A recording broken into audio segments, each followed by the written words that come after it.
The family dinner was supposed to be a calm and happy evening.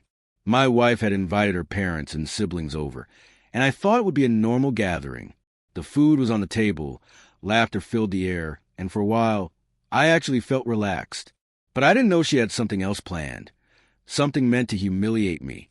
Halfway through the dinner, she suddenly put her fork down and cleared her throat. Everyone turned to look at her, expecting maybe a toast or a light-hearted comment. Instead, she began listing every little thing I had ever done wrong in our marriage, from forgetting anniversaries to working late hours, from not buying the right groceries to leaving dishes in the sink. She called them my mistakes, but the way she said it sounded like she had been collecting ammunition for this exact moment. At first, I thought she was joking. I even gave a small laugh, waiting for her to reveal it was just a playful jab. But the longer she spoke, the sharper her tone grew, and the more serious her words became. I could see her mother shifting uncomfortably, her siblings exchanging nervous glances, but she didn't stop. She seemed to be enjoying the spotlight, almost as if proving something in front of her family. I sat there stunned, listening as she aired out our private matters like entertainment for her family. She accused me of being careless, unloving, and even said I wasn't the man she thought she had married. Every word was like a stab to my dignity. I clenched my fists under the table, my appetite completely gone. Her father, a stern but fair man, kept his eyes on me the entire time. He didn't interrupt her, didn't scold her, but I could sense he was waiting to see how I would respond. And that's when something inside me snapped. I slowly stood up from my chair, making the room fall into silence. My wife smirked, thinking I had nothing to say or maybe that I would apologize in shame.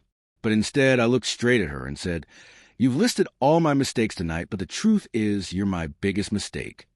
The words hit harder than any insult she had thrown at me. The room froze. Her smirk disappeared instantly, replaced with shock and disbelief. Her siblings gasped, her mother covered her mouth, and the air grew heavy with tension. For the first time that night, she had no comeback. Then, to everyone's surprise, her father leaned forward, nodded slowly, and said, "He's right." The room fell into an even deeper silence. My wife's eyes widened as if she couldn't believe her own father was agreeing with me.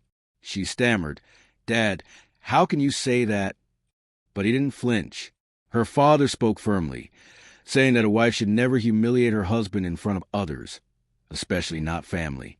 He told her that marriage is built on respect, and what she had done was disgraceful. He admitted that while no one is perfect, tearing down your partner publicly shows immaturity and cruelty. Tears welled up in her eyes, but it was too late. The damage had been done.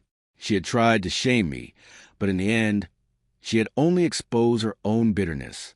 Her family sat in uncomfortable silence, realizing that the mask she wore as the perfect wife had just cracked wide open. I pushed my chair back and excused myself from the table. I didn't need to stay and argue. I had said what needed to be said, and her father's agreement was enough to close the matter. I walked out of the house, leaving the dinner unfinished and the family stunned. That night, I realized something important.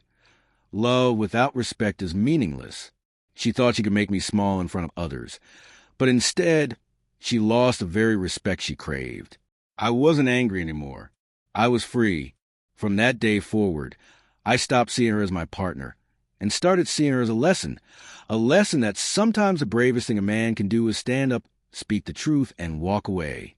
And in the silence of that night, I felt lighter than I had in years. The chapter with her wasn't over yet, but one thing was clear. Things would never go back to the way they were.